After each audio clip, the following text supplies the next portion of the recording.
Morning.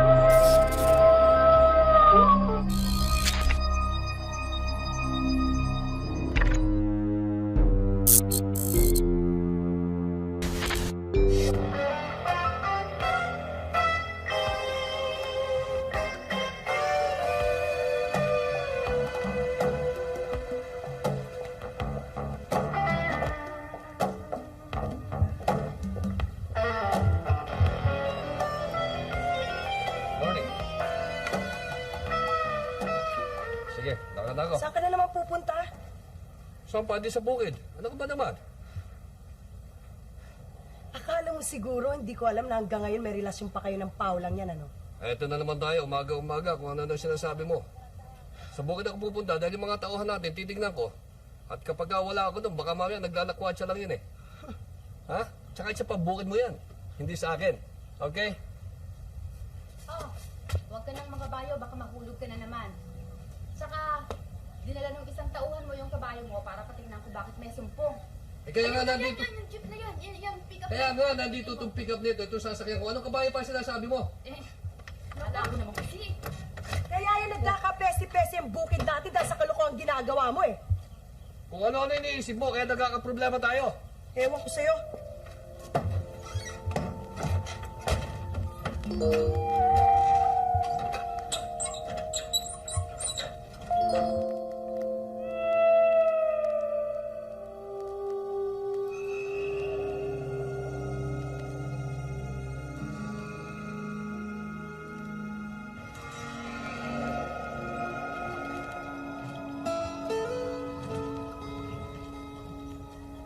Ano ka ba naman, Delia?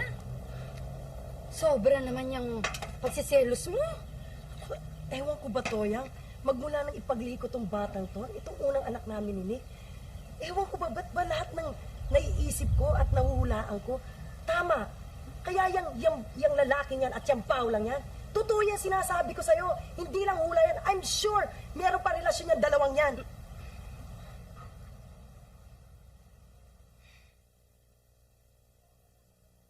Sobra ng pagpapasensya ko, Nick. Sabihin mo dyan sa asawa mo, ha? Kung hindi lang sa minana niya, ako ang pinakasalan mo. Ang pinagtataka ko, maingat naman ako. Tayo. Oh. Pero lumakas ang pakiramdam eh. Mula nung mag-umpisa siyang maglihi, lumakas yata ang tuition eh. Lahat ng babae, malakas ang pakiramdam kapag niloloko. Ganyan din ang pakiramdam ko nun eh. Ako ang una. Ako ang tunay mong mahal, pero...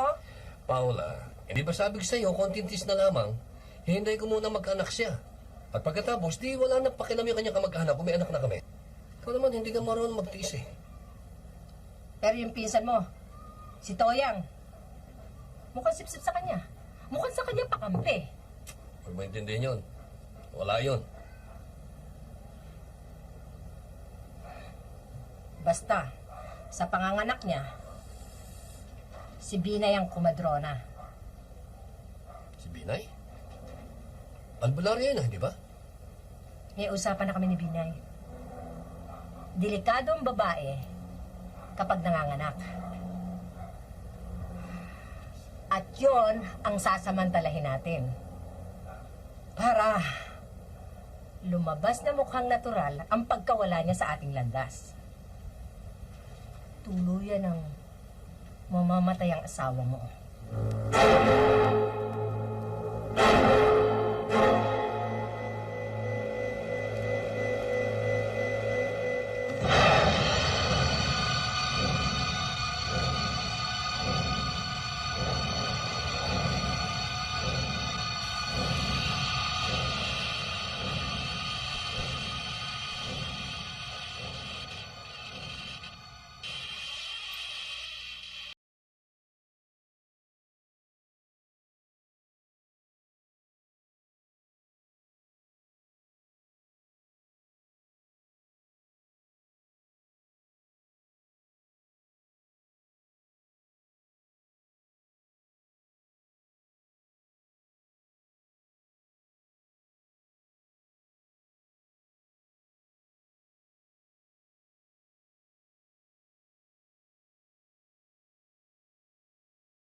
lang ako sasabihin kay Binay. Pwede ba? Mamaya na kayo magkwentuhan. Sobrang nasakit ng Janidelia. Tapos na niya eh.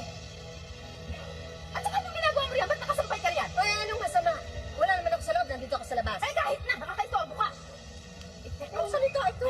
Mauna ka na, ha? Sige na, ihanda mo yung mga kakailangan sa panganganak. Mag-init ka ng tubig at mag-uusap ka sa dali. Dalian mo! Oo, sige na! Oo, baka mamaya susunod na ka! Ay, mainit ang tubig, ha? Ihanda mo! Dalian mo! Ang bilhin ko sa'yo. Huwag kang magaling. May ipapasok ako sa kanyang puwerta pagkapanganak. Pagkatapos, duduguin siya ng duduguin. Oh, sige. Magbutihan mo, ha? Sige.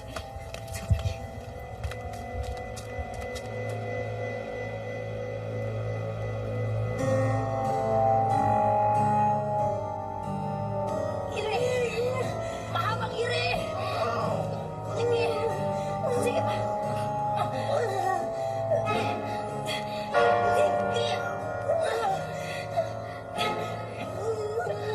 Sige. Ire ko.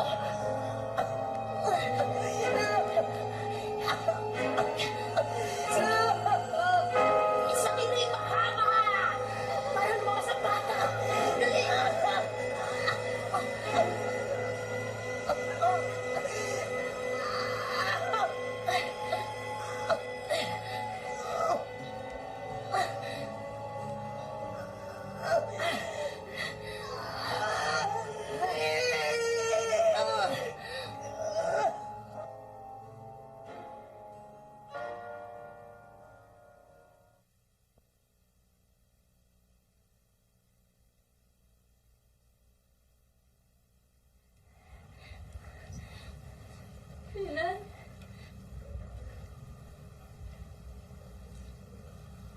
Nick?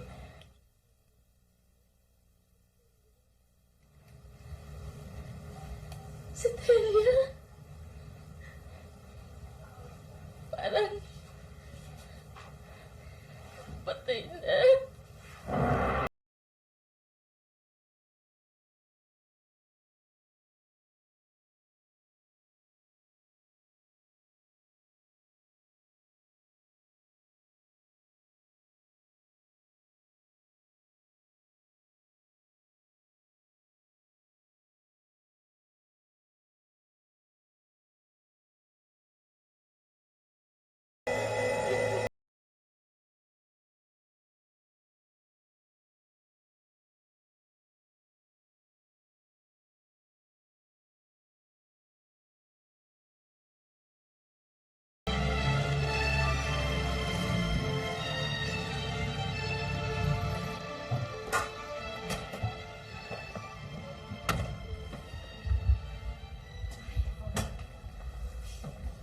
Ako kinakabahan. Hindi man lamang tayo tumilegrama. Ako pagagalitan ng papa mo yan eh. Ay, Yaya, sinabi ko naman sa'yo yung problema ko dun sa Maynila eh. I-defend mo ako kay Tita Paula at kay Daddy ah. Eh, ayoko na bumalik sa Maynila para akong freak sa Merno. Ibang-iba ako dun. At ayoko na mag-college. Total, mayaman naman kami. Nak, patanto ko. Eh, tete na nga. Ano nervous doon ba kasi?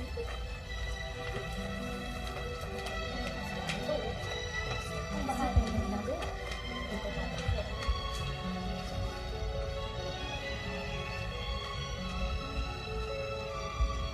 Dagdag ka ng dagdag na hindi mo intindihan ko. Paano naman tayo mag-uusap ng matino? Eh, paano ka lagi kang ganyan? Daddy!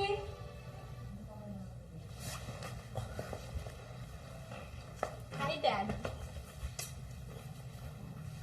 Hi, Tita Paula. Oh, ba't hindi naman kayo happy sa pagdating ko? Bakit ka naman biglang sumulpot? Hindi ka pa nakakakuha ng entrance exam sa college, Tita ah. Paula, ayoko na sa Maynila. Dito na lang ako. Happy pa ako rito. Kamusta yung bukal mo? Yun pa, isa pa yun, Daddy. Oh. Sabi ng doktor, wala naman doon. Wala raw. Minsan nga meron, minsan wala. Kaya, yung mga dati nating katulong, pinalayas ko na dahil mga peste, ha?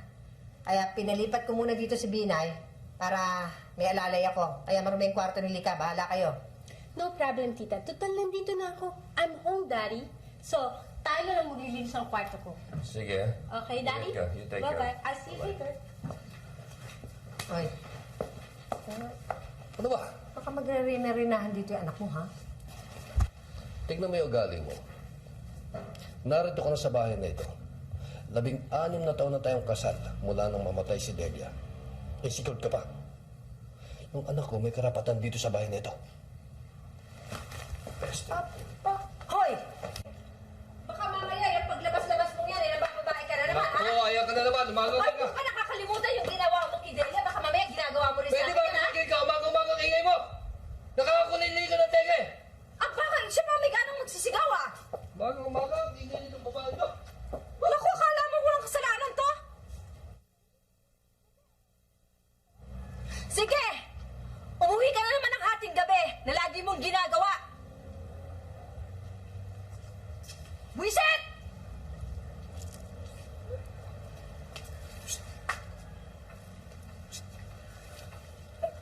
Fernando? Ako nga. Bakit ka naririto? Kailan ka pa tumakas? Ako tumakas, kaga.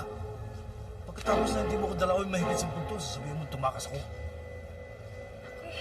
Ano? Kadadating lang ng anak ni Nick. Oh, may- Wrong timing ka eh. Bakit ba? Bakit ba? Ikaw, gusto kitang mahawakan. Hindi pwede to eh. Ano hindi pwede? Lalong hindi pwedeng ginagawa mo sa akin. Pinayagan kitang pakasal sa lalaki yun dahil may pera. Pero huwag mo akalain habang buhay kang sa kanya. Sa akin ka pa rin. Gusto mong kamatay tayo rito. Ngayon pa nakalabas na ako. Teka, Hayaan mo na ako. Hayaan mo plano ko. plano. Okay, sige. Plano. Alam ko mahusay ka magplano. Pero tandaan mo, bumuntot ka sa lalaking yan hanggang dito. Bumuntot naman ako sa'yo. Sinwerte ka, baka swerte hindi ako. Ha? Ha? Oh. Teka, mamaya na. Pumunta ka na sa servant's quarter. Doon sa kwarto ni Binay. Doon ka muna. Magtatago, ha? Saan yun? Diyan sa likod. Sige na, hanapin mo dyan. Ito muna, pahanip mo muna. At saka na lang. Sige na. Ano pa kami makakita sa atin dito? Mamaya. Mamaya. Mamaya na. Sige na.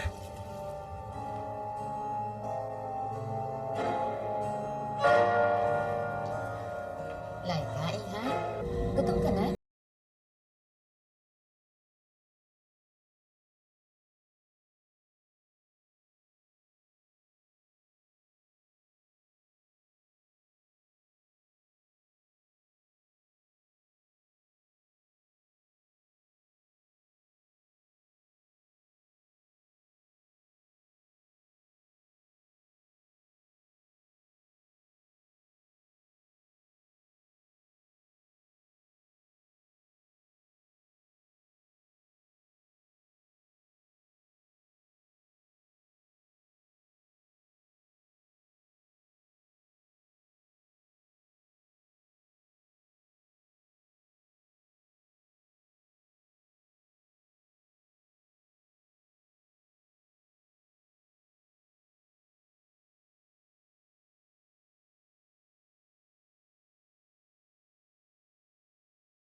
Hindi ka hiyang dito sa probinsya.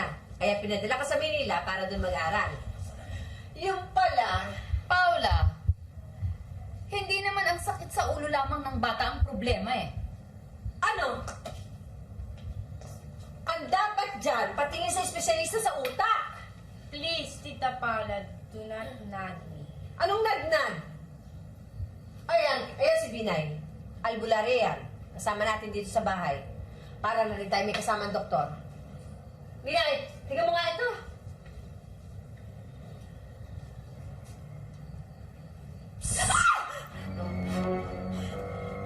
You! Don't you ever touch me again! Ever!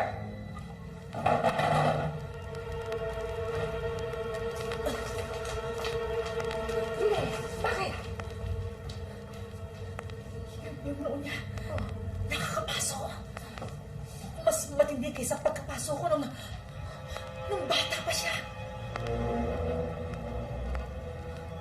Baka may sa demonyo yan.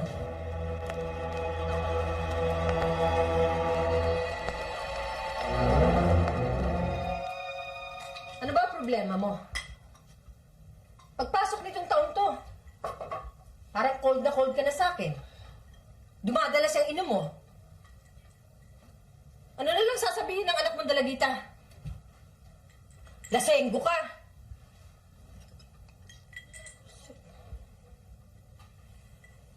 Alam mo, Paula, naging sunod-sunod ako sa'yo.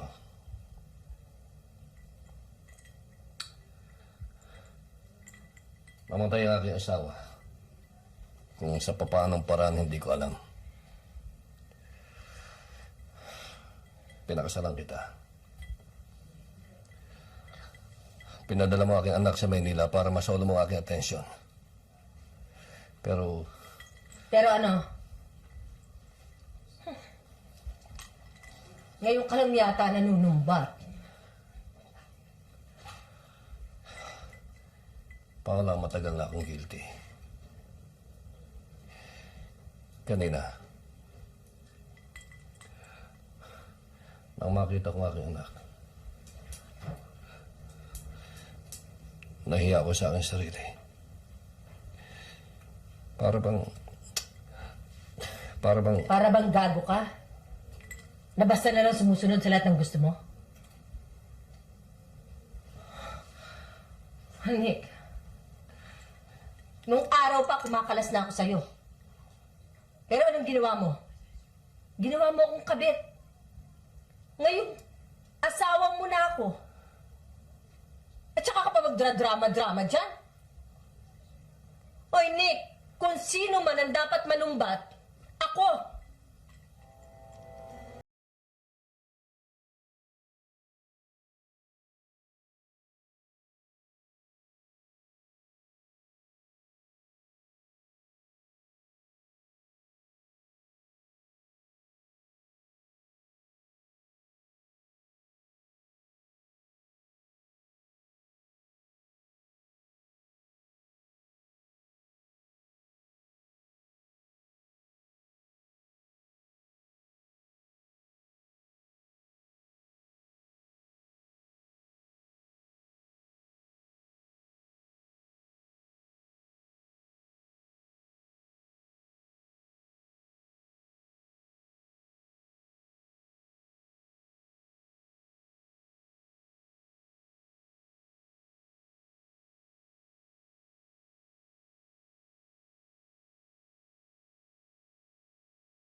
Ma'am tayo. Dapat.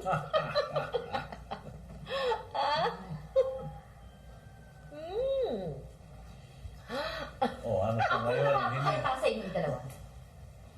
Kalalibing lang sa pinsan ko. Halakhakan na kayo ng halakhakan. Paano kayo nag-fiesta? Bakit yung lalaki niyan? Kamamatay lang ng pinsan ko.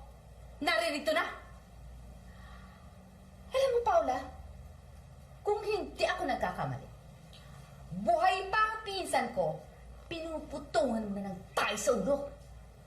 Kaya pala nang mamatay ang pinsan ko. Ni isang luha walang pumatak sa'yo! Ang galing mo maghula. Buhay pa ang pinsan mo. Bus na ang luha ko. Kita mo na. Tama nga pala. Malakas! Malakas na malakas ang pakiramdam ko, Paula. Kaya nga lang, wala akong ebidensya. Anong ebidensya? Toyang sabihin mo, mukhang sabit ako dyan, ah. Oo! Alam mo, sa totoo lang, Binay, nang mamatay si Delia, ikaw ang kumadrona. Pero kung gusto sabihin mo para naman may pagtanggol ko sa sarili ko. Ang pinsan ko nang mamatay, nandito ka!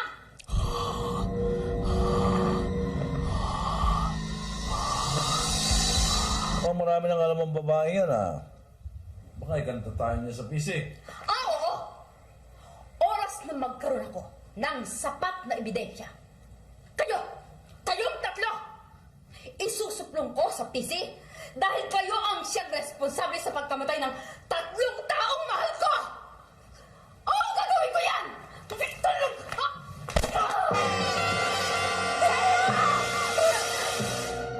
Ang tapang-tapang mo! Ha! Yan ang nakala mo! Nakikialam ka sa buhay ng may buhay! Kita mo, di natikbang ka ngayon!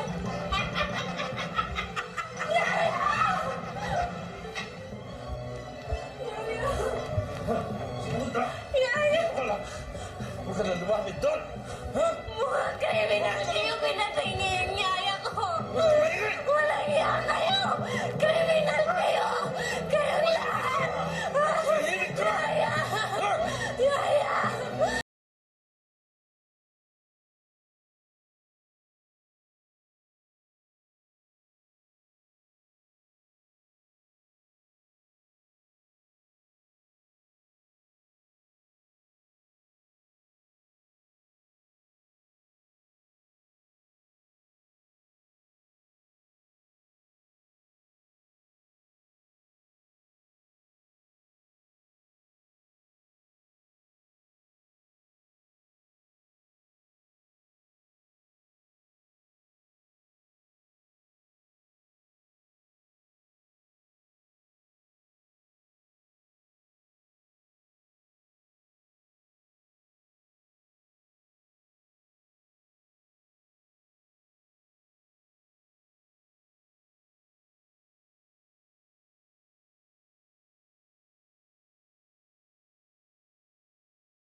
Nako, attorney.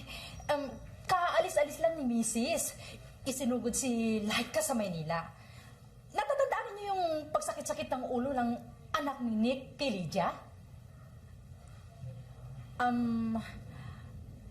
Iwanan na lang ninyong address niyo sa poblasyon para siya na lang ang pumunta sa inyo. Para malaman niya kung ano at paanong paraan ang gagawin niyang pag-aasikaso sa kanyang ari-arian. Sa ari-arian na iwan ng kanyang asawa. Naiwan ni Paula. si Mrs. pala. Iniwan niyo yung kanyang auto. Dahil alam naman ninyo yun eh. Walang magmaneho, walang driver. Natatakot siyang magbiyahe silang tatlo. Ni Laika at ni Toyang. Merienda kayo, Atty. Gusto niyo? Kape? Juice! Sandali, Atty. Kukuha ko yan ng juice. Sandali lang ho. Teka, dyan lang ho kayo.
Sakto pala itong iniinom natin eh. Malamig. Tama-tama maginaw. Oo nga pare. Piyado mo papagalit ako ni Airpods nito. Ayaw na ayaw niya itong pag-inom ko na to eh. Huwag mo na isipin yung AirPods mo pare. Tulog na yun. Sakto.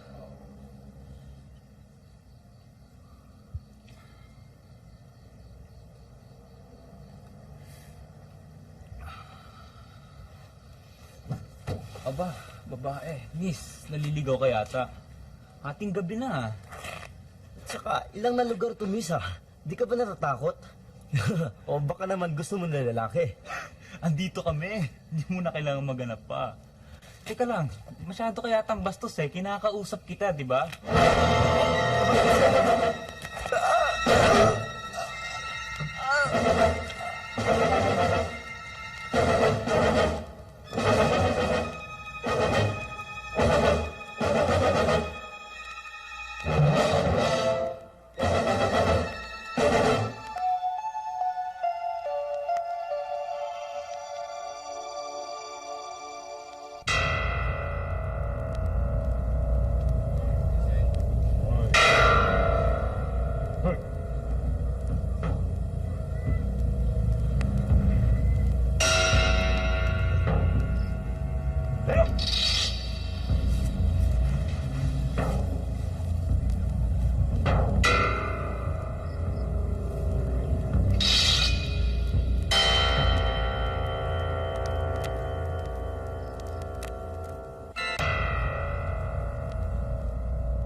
Hindi ko alam kung ikaw ang pumatay kay Pinay.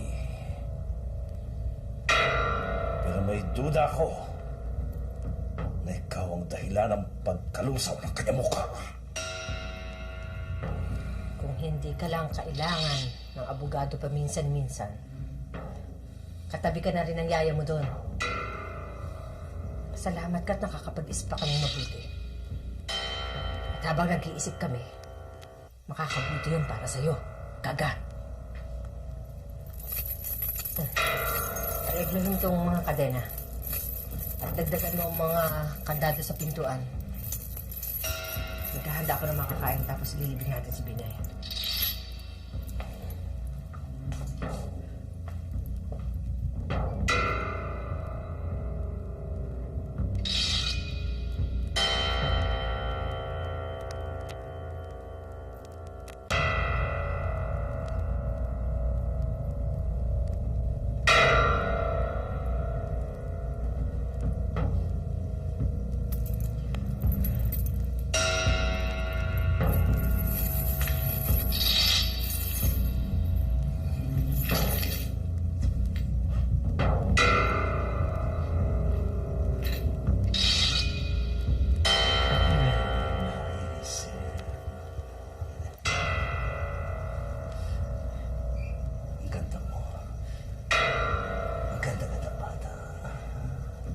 Ang puti.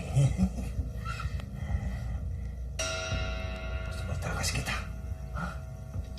Sumama ka sa akin. Maganda ka. Sariwa. Mabuti. Hindi ka tulad ni Paula. Makunat. Puro peklat. Sumama ka sa akin. Sa akin, tayong dalawa na lang. Ha? Tayong dalawa na lang. Tayong dalawa na lang. Sumama ka sa akin. Pag sumama ka, patay si Paula. Pero pag hindi, ikaw ang papatay niya. Alam mo ba, siya ang kapural lalaki ito. Siya ang pumatay sa mami mo. At siya rin ang pumatay sa daddy mo. Alam ba yun? Ha?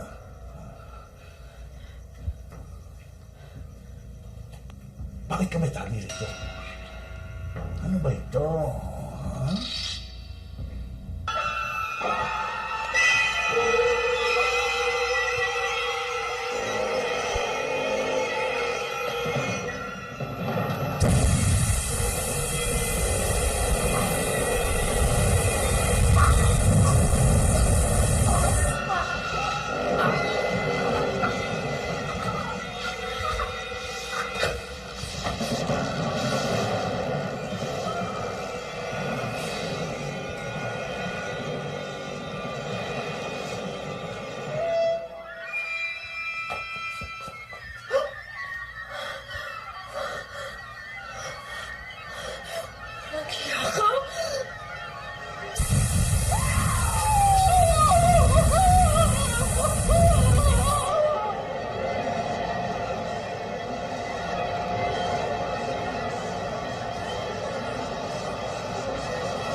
kayong masasama sa mundong ito, hindi man dumating sa inyo ang ganda